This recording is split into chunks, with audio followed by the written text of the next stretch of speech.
같이 한 목소리 한번 읽겠습니다. 에베소서 4장 17절 314페이지 한 목소리 같이 읽겠습니다.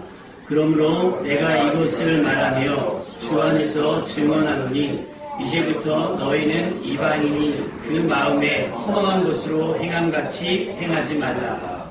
그들의 총명이 어두워지고 그들 가운데 있는 무지함과 그들의 마음이 굳어짐으로 말미암아 하나님의 생명에서 떠나 있도다.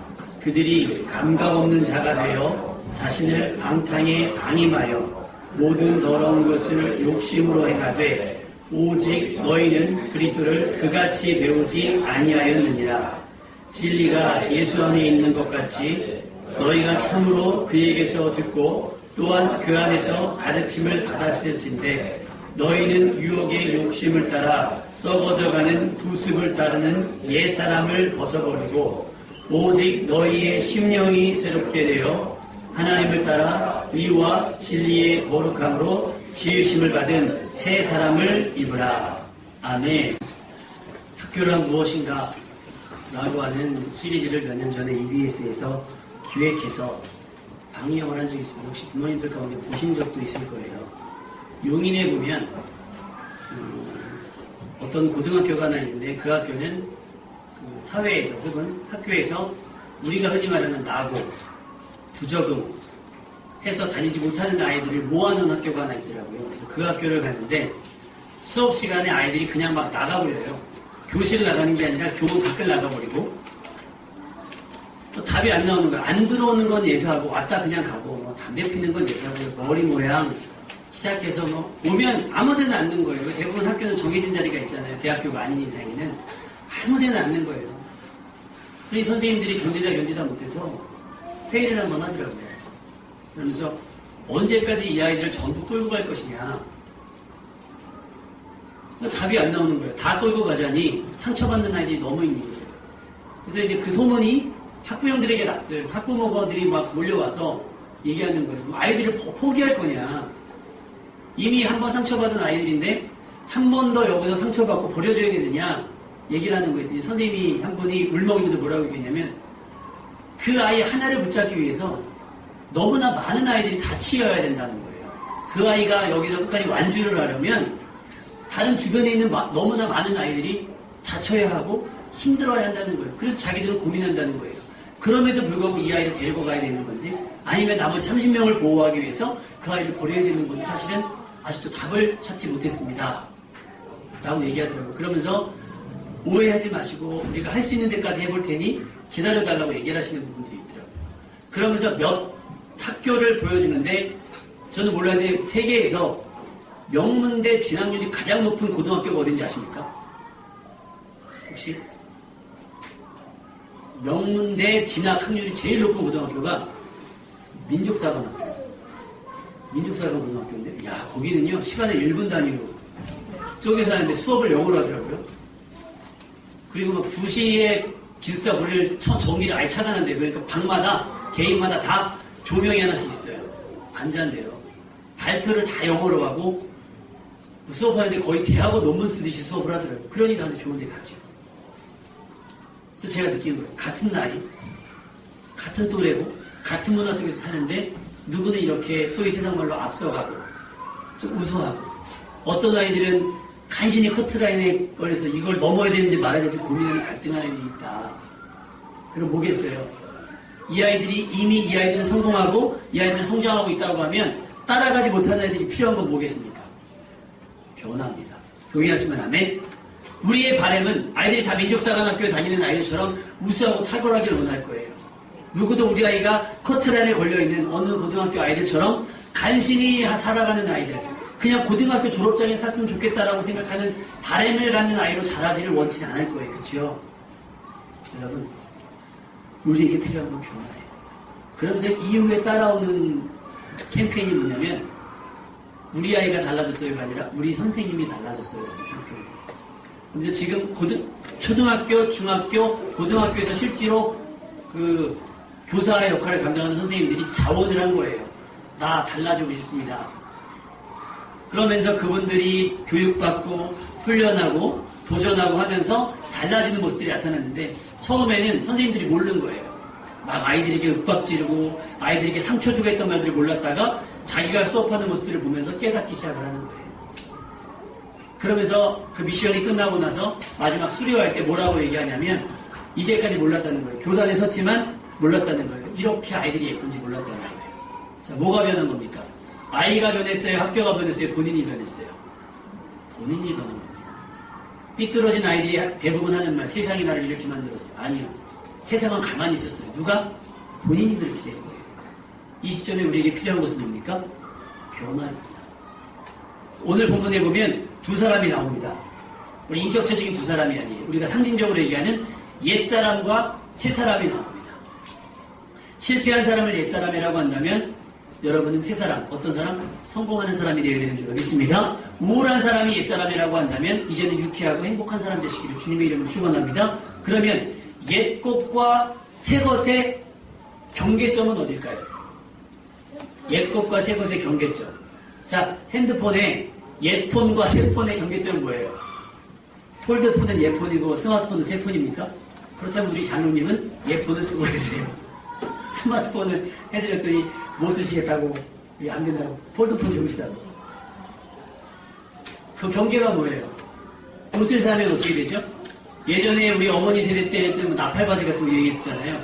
어느 날 딱 붙는 게 유행이에요. 그러니까 나팔바지 못 입고 다녀요. 근데 딱 붙는 게 유행이어서 딱 붙는 걸 입었더니 몇 년 지나니까 다시 나팔이 유행이고요. 막 통 큰 게 유행이고, 통 좁은 게 유행이고, 긴 게 유행이고, 짧은 게 유행이고, 자꾸 변합니다.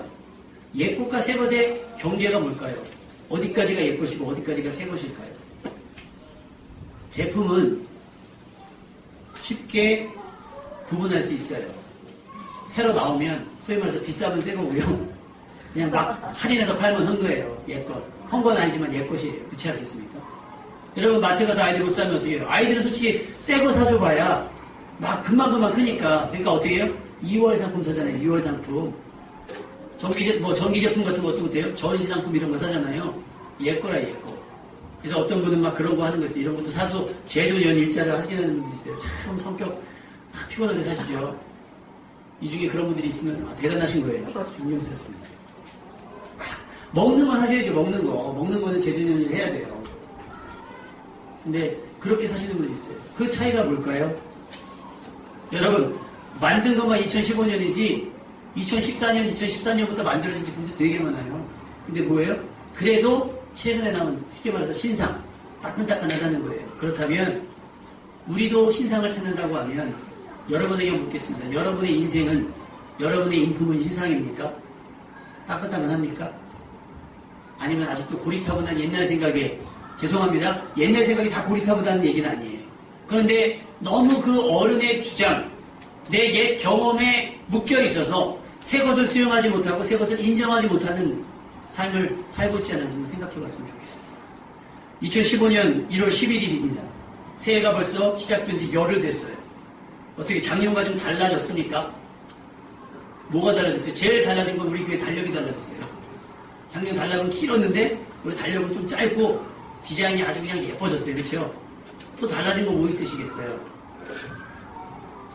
별거 없잖아요. 다 사실은 그대로입니다. 그죠? 마음은 새롭고 살아보고 싶은데 하루하루 지날수록 타협하는 거예요. 뭐로? 옛날 삶으로. 지난날 그렇게 헬스장 가면 일주일은 그냥 막 바짝바짝한데요. 일주일 지나면 텅 빈대요. 뭐예요? 의지는 있었는데 좀 새로워지려는 의지는 있었는데 못한다라고 하는 거예요.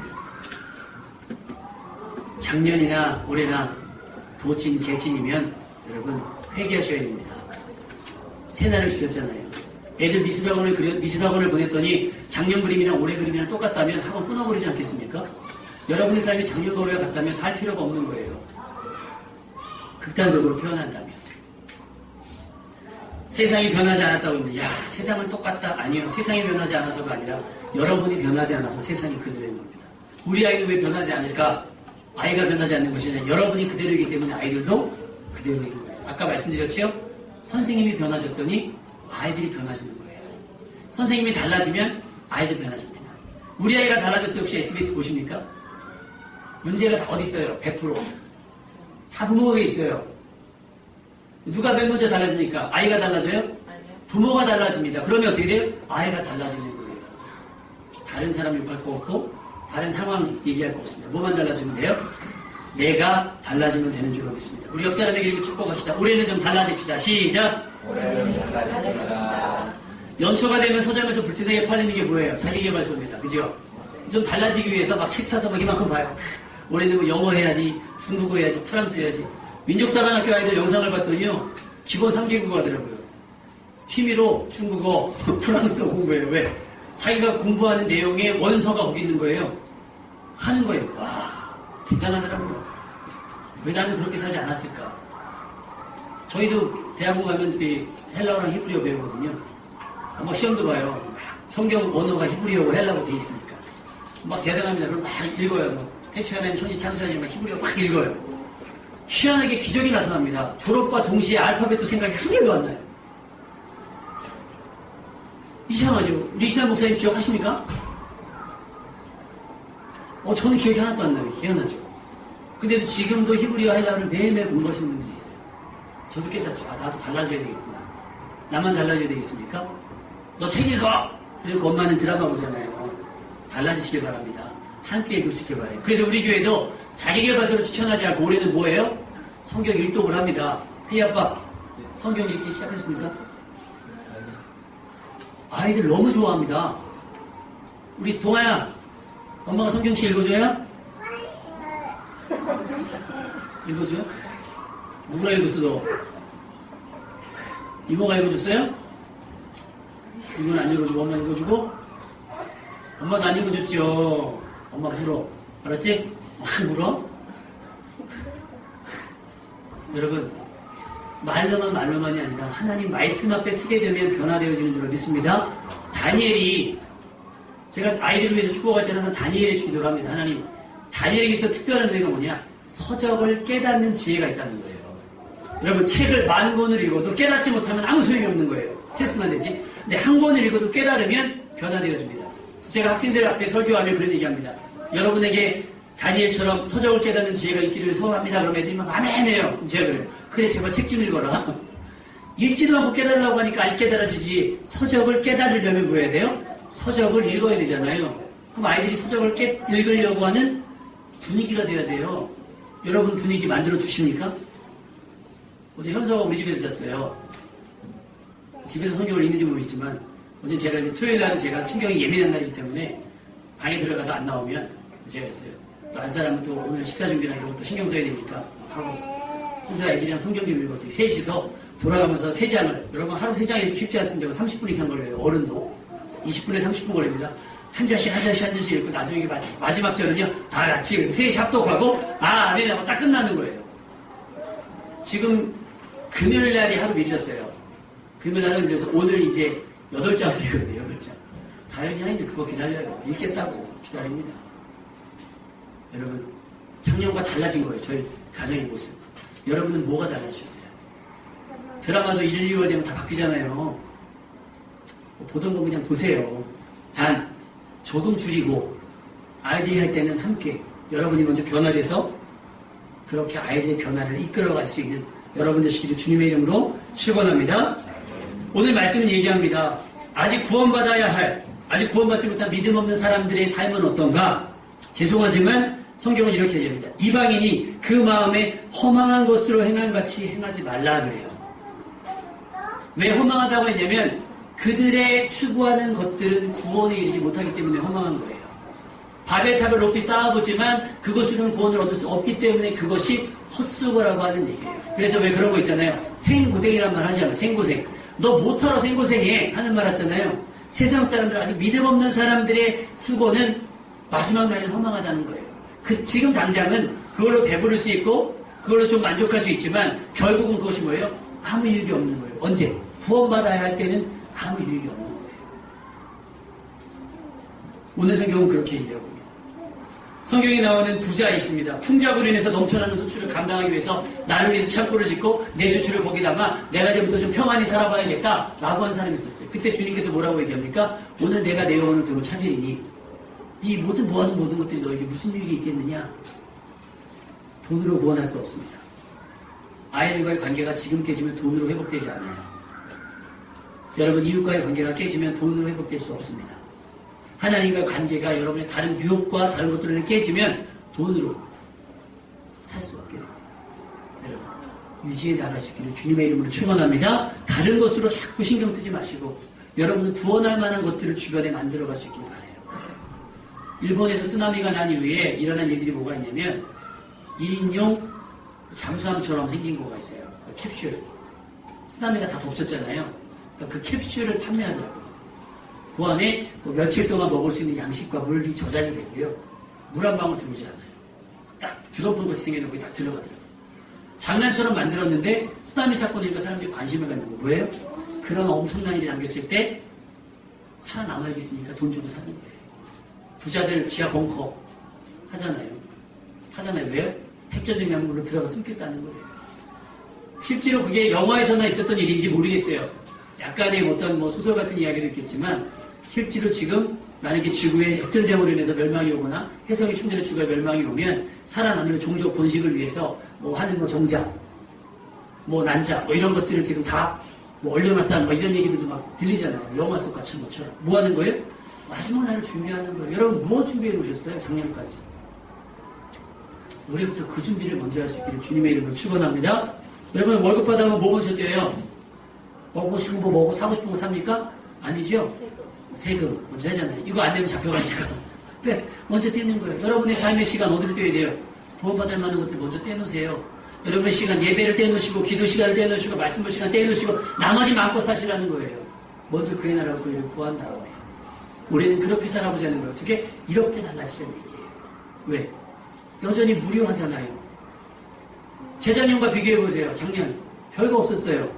그죠? 작년과 올해를 비교해보세요. 작년 1월과 올해 1월 의욕은 앞섰지만 똑같아요.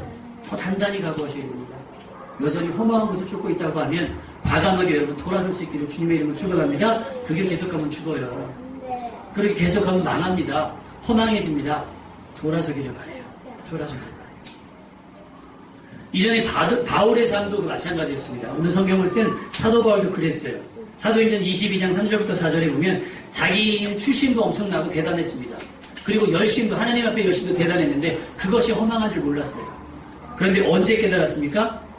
다메섹에서 예수를 만난 다음에 깨달아진 거예요. 내가 열심히 살았으나 잘못 살았던 걸 깨닫는 거예요. 그 이후로 자기가 추구했던 자기가 쌓았던 모든 것들을 다 배설물처럼 여겼다는 이유가 뭐겠어요?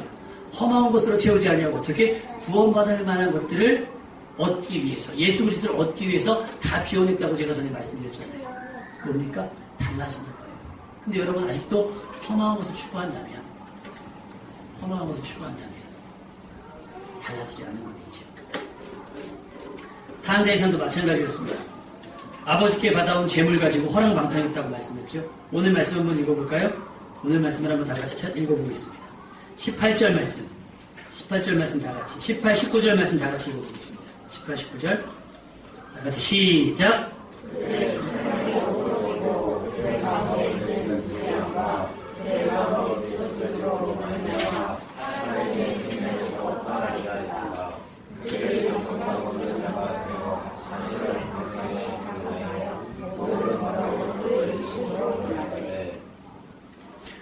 여러분 어렸을 때 그 개미나 잠자리 같은 거 잡으면 날개도 껴보고 다리도 껴보고 더듬이 껴보고 그러지 않았어요?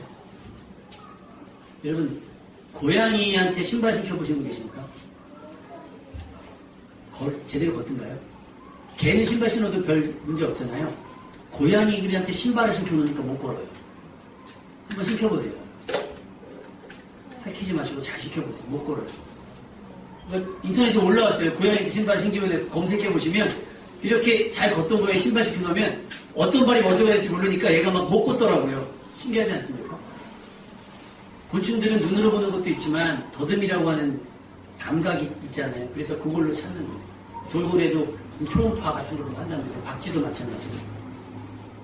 여러분에게도 아마 그런 감각이 있을 거예요. 그런데 오늘 말씀은 뭐라고 하고 있죠? 감각 없는 자 같이 자신을 방탄함에 반임해놨다 그래요. 감각이 없는 거예요. 무슨 감각이? 이렇게 살면 안 된다라고 하는 감각을 잊어버린 거예요. 그래서 그런 말이 있습니다. 처음엔 사람이 술을 마시는데 나중엔 어떻게 돼요? 술이 사람을 마신다는 거예요. 왜요? 감각을 잃어버리는 거예요. 취한지도 모르는 거예요. 취한 후는 이게 취한지도 모르는 거예요. 제가 그런 얘기합니다. 아유 괜찮아 나는 괜찮아 할 때 내가 무슨 얘기입니까? 알코올 중독 환자분들도 다 한 잔으로 시작됐습니다. 얘기합니다. 그들은 처음부터 그래 마시 먹고 알코올 중독 빼야 지금 마시는 거는 없어요. 폐암 걸려가지고 담배 피는 사람 있어요? 없어요. 감각이 없는 거예요. 괜찮겠지라고 하는 나 하나 정도야 괜찮겠지 하는 세월호 사건을 보면서 답답하지 않습니까? 선장 하나의 잘못된 판단 나만 살면 되지 얼마나 많은 사람들이 목숨을 잃었습니까? 어제도 의정부에 화재가 났는데 방화로 추정된다고 해요. 그럼 한 사람은 장난이었든 자기 분노를 표출한 것이든 상관없이 그러니까 어떤 분이 그런 얘기를 하더라고요. 방화범들은 다 사형시켰으면 좋겠다는 거예요. 장난이 어디 있습니까? 장난이에요. 그게 아니죠. 피할 수가 없잖아요. 그러면서 13년 전에 있었던 홍제동 사건 혹시 여러분 기억하세요? 그 불 끌어갔다가 그 건물 무너져서 소방대원들 돌아가신 것들 있잖아요. 소방관의 절규가 지금도 이렇게 우리 그 나라에 너가 간 나라에서는 우리 소방관 하지 말자. 우는 거예요. 다 피하는데 근데 더 놀라운 건 그 홍제동 사건의 진짜 문제가 뭐냐면 그 소방관들이 다 피해냈다가 그 집주인이 그랬대요. 우리 아들이 집안에 있습니다 그랬대요. 그러니 들어갈 수밖에 없잖아요. 대원들이 들어갔는데 나중에 알고 났더니 아들은 이미 할머니 집에 피신돼 있대요. 그리고 그 불을 아들이 냈다는 거예요. 조사 결과. 그러니 이게 무슨 작정된 범죄인지 모르겠지만 얼마나 이것이 내가 일일이 가면 이 일이 어떤 일을 초래할지 모르는 거예요. 무지하고 감각이 없어서. 내가 이 말을 하면 이 말이 어떤 일이 벌어질지 예측조차 못하는 거예요. 아이들은 철없다고 얘기하겠죠. 그렇지 않겠습니까? 이렇게 아이들이 차 있으면 이렇게 차에다 그림 그리는 애들이 있어요. 색연필이나 이걸로 하면 괜찮다. 못으로 열쇠로 긁는 애들이 있어요. 아이들은 장난이잖아요. 뭐가 없는 거예요. 내가 이거라면 무슨 일이 벌어질지 모르는 거예요. 어른들은요. 압니다. 아니까 안 하는 거예요. 아이들은 모르니까. 이 감각이 더딘 거예요. 감각이 더딘 거예요. 손이 마비되신 분들 보면 꼬집어도 모르잖아요. 그러니까 손이 타 들어가도 모르는 거예요. 그분들은. 여러분의 감각은 어떻습니까? 죄에 민감하세요? 아니면 죄에 조금 무감각해지셨습니까? 별거 아니라고 생각하는 것들이 있을 수 있어요. 그것이 나를 어떻게 합니까? 망하게 합니다. 2015년에는 여러분의 감각이 깨어있기를 주님의 이름으로 축원합니다. 해야 될 것과 하지 말아야 될 것을 분별할 수 있으셔야 돼요. 여전히 우리가 제일 안 좋은 거 뭐들 했었던 건데 뭐. 남들도 하는데 뭐 남들 한다고 같이 죽겠어요? 아니요. 우리는 달라져야 됩니다. 우리는 살길 하나님의 생명에서 떠나오지 않고 하나님의 생명 쪽으로 돌이켜 가셔야 되는 줄 믿습니다. 아멘. 여러분 믿음 없이 살아온 날들이 길수록 더 빨리 뒤돌아서셔야 돼요. 그래야 살 수 있습니다. 또 주의하는 건 뭐예요? 옛사람이 추구했던 건 뭡니까? 욕심. 유혹의 욕심을 따라서 살았다는 거예요. 에덴 동산에서 선악과 따먹은 것처럼 더 지금보다 조금 더 생각했다. 여호수아서 7장에 보면 여리고성을 정복한 이스라엘이 승승장구한 기분 가지고 아이성을 정복하러 나갑니다. 근데 아이성은 진짜 무슨 애들 장난이었거든요. 여리고성에 비하면. 근데 아이성에서 그냥 맥없이 패배하고 말아요. 여러분 전쟁에서 패했다는 건 자존심만 상하는 것이 아니라 사람을 내는 거예요. 지면 죽는 거니까. 그런데 그 원인이 어디 있었냐? 아간이라고 하는 사람이 전국전쟁을 하다가 뭘 했냐면 아름다운 외투한벌을 본 거예요. 은과 금을 슬쩍 한 거예요. 욕심이 나서. 그럴 수 있잖아요. 어차피 불태울 거면 싹 빼돌리는 거예요. 그 한 사람의 욕심으로 인해서 나라가 망했습니다. 나라가 졌다고요. 여러분 한 사람의 욕심 때문에 나라가 위험에 빠질 수 있어요. 여러분이 한 사람의 잘못된 계산과 잘못된 판단 때문에 가족이 위험에 처할 수도 있다라고 하는 얘기예요. 연예인들 소식 잘 들어보시면 가십거리긴 하지만 잘 들어보시면 한 사람을 해서 무너진 게 되게 많아요. 얼마 전에 김구라 씨 이야기가 나오더라고요. 김구라 씨 뭐 공황장애 때문에 병원에 입원했다. 기자들이 가만 안 했잖아요. 뭐라고 얘기합니까? 아내가 자꾸 보증을 쓴대요. 네, 아내가 자꾸 보증을 쓴대요. 그래서 동현이도 김구라 씨 아들 돈을 꽤 벌었는데 그것도 엄마가 다 보증 쓰다 알렸대요. 근데 김구라 씨가 그나마 벌어온 것도 이번에부터 보증 다 날렸다는 거예요. 본인의 생각으로 그럴 수 있죠. 어떻게 그걸 모른 척해. 어려운데 어떻게 모른 척해. 나라도 도와줘야지. 한 사람의 생각인 거예요. 그럴 줄 알았으면 했겠어요? 그럴 줄 몰랐고 했겠죠. 처음엔 다 그렇습니다. 여러분, 조금은 냉정해야 되고 조금은 객관적이 돼야 됩니다. 그래야 실패하지 않고 실수하지 않아요. 작년까지 그렇게 살았더라도 올해는 달라지라는 얘기를 드리는 거예요. 그러니까 작년까지 그냥 그대로였다면 올해도 그냥 무난했으면 좋겠다라고 하는 걸 게으른 겁니다, 여러분. 게으른 거예요. 작년보다 성장하셔야 됩니다. 아멘? 작년보다는 조금 더 변화되어야 됩니다. 이제 더 이상 유혹의 욕심을 따라 살지 않았으면 좋겠습니다. 아직도 욕심을 버리지 못했다고 하면, 만족하지 못하고 감사하지 못하고 있다면 그런 사람은 여전히 옛사람입니다. 아직도 집 나간 탕자이며 여전히 변화되기 전 가을과 같은 사람입니다. 이제 옛사람을 벗어버려야 됩니다. 그래야 하나님의 생명과 가까워질 수 있습니다. 살아온 날들을 추억하는 것도 좋은 일일 거예요. 그런데 그 추억 가운데 선악과나 아간의 도둑질 같은 불행을 초래할 만한 것들이 있다면 그것을 여러분의 기억 가운데 지워버리시기 바랍니다. 다시는 그런 실수와 잘못을 반복하지 않겠다는 다짐이 있어야 할 겁니다. 몰래 옛 습관을 숨겨두지 마십시오. 아무도 보는 사람 없을 때 슬쩍슬쩍 꺼내볼 생각조차 하지 않기를 바랍니다. 이제는 완전히 달라져야 돼요. 완전히 달라져야 돼요. 아까 말씀드렸죠? 그렇다면 옛사람과 새사람의 경계는 무엇일까요? 혹시 여러분 슈퍼맨 닥터 리라고 하는 사람 들어보신 적 있으세요?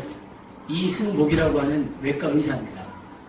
존스 홉킨스 대학 병원의 굉장히 수석인데 이분이 원래 미국 이민자예요. 아버지 따라서 이민했다가 국가대표의 꿈을 가진 체조선수였습니다. 그래서 올림픽을 앞두고 있다가 훈련 중에 덤블링을 잘못하는 바람에 목뼈가 부러져서 마비가 됐어요. 그래서 의사는 움직일 수 없다고 했습니다. 근데 기적적으로 그가 손가락 몇 마디와 팔을 움직일 수 있게 되었어요. 그리고 그가 공부해서 의사가 됐습니다.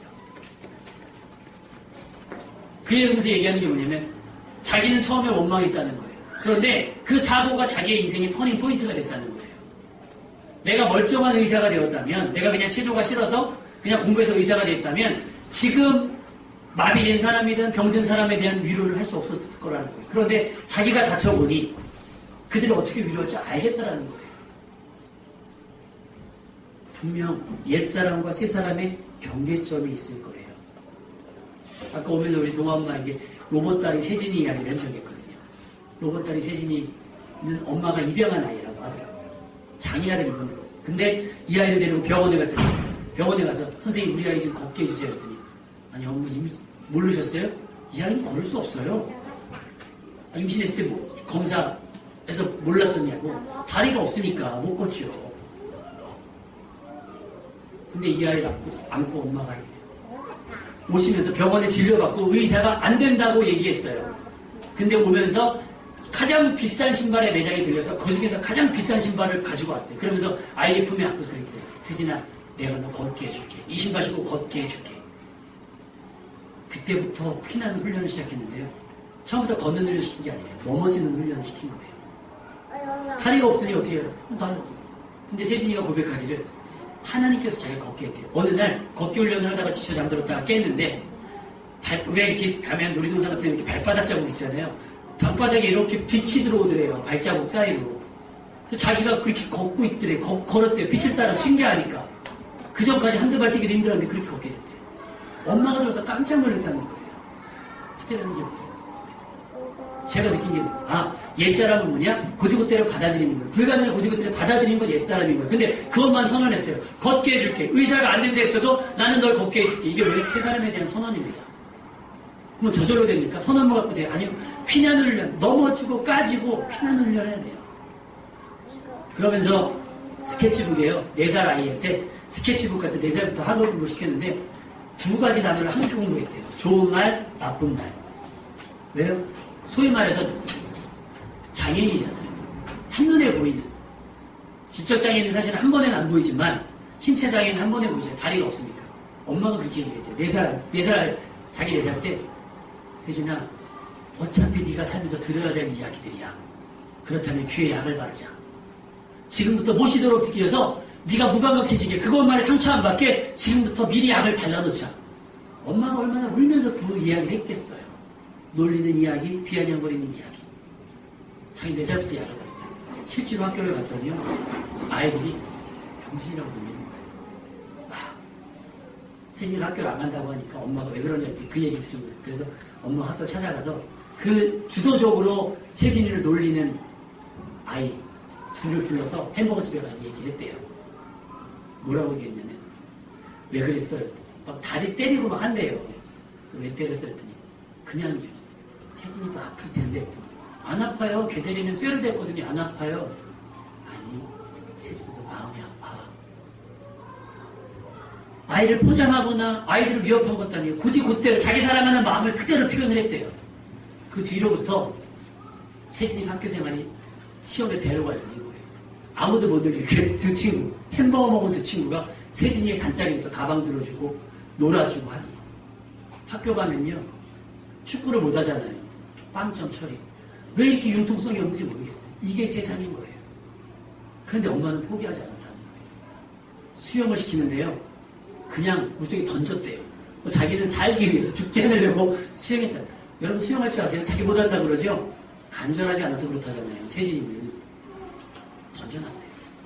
그냥 자기의 불행 그대로를, 자기의 단점 그대로를 받아들이는 건 옛사람인 거예요.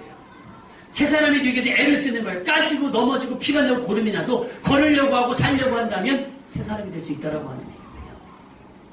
그리고 무엇보다 그리스도를 만나기 전까지는 옛사람이라고 하면, 이제 그리스도를 다메섹에서 만난 사울이 바울 되어서 변화되었던 것처럼 여러분 예수님을 제대로 만나서 새 사람이 될 수 있기를 주님의 이름으로 축원합니다. 우리가 당했어야 하는, 우리가 겪었어야 할 모든 고통과 아픔과 상처들을 예수님이 대신 당해주셨으니까, 우리가 넘어질 것 대신 넘어져 주셨고, 우리가 아팠을 것 대신 아파해 주셨으니까 우리 주님만 인격적으로 만나면 우리도 달라질 수 있어요. 그리고 2015년을 살아가는 삶의 태도가 분명히 새로워질 수 있다고 저는 믿습니다. 여러분, 이만큼 여기가 좋사오니 하지 마세요. 더 좋아질 수 있습니다. 아이들 걷지 못한다고 했던 세진이도 걸었잖아요. 그죠? 목배 부러져서 아무것도 할 수 없는데 공부해서 의사 돼서 위로하고 다니잖아요. 그분도 크리스천이더라고요. 세진이도 마찬가지고. 얼마나 많은 기도가 얼마나 많은 수고를 했겠어요. 달라지기 위해서. 그냥 형편에 안주하지 않고 더 나아지는 삶을 살기 위해서 얼마나 애썼겠냐는 거예요. 여러분, 2015년 고작 열흘 지났습니다. 아직 포기하기 일러요. 다시 옛사람으로 돌아가기에는 시간이 너무 아깝지 않겠어요? 355일 남았습니다. 오늘 다짐하셔서 오늘부터 새로운 삶을 살기 원합니다. 우리 아이들도 SBS에서 매주 달라지고 있잖아요. 우리 아이가 달라졌어요. 이제 우리도 달라져야 됩니다. 이대로는 안 되고요. 옛사람을 완전히 벗어버리고 새사람이 될 수 있기를 주님의 이름으로 축원합니다. 세상이 빠르게 변화되지요? 여러분 거기에 뒤지지 마시고 여러분도 매일매일 조금씩 달라져서 하나님의 생명에 이룰 수 있는, 구원받을 만한 삶, 또 주변 사람들을 구원해 낼 수 있는 복된 삶이 되시기를 주님의 이름으로 축원합니다.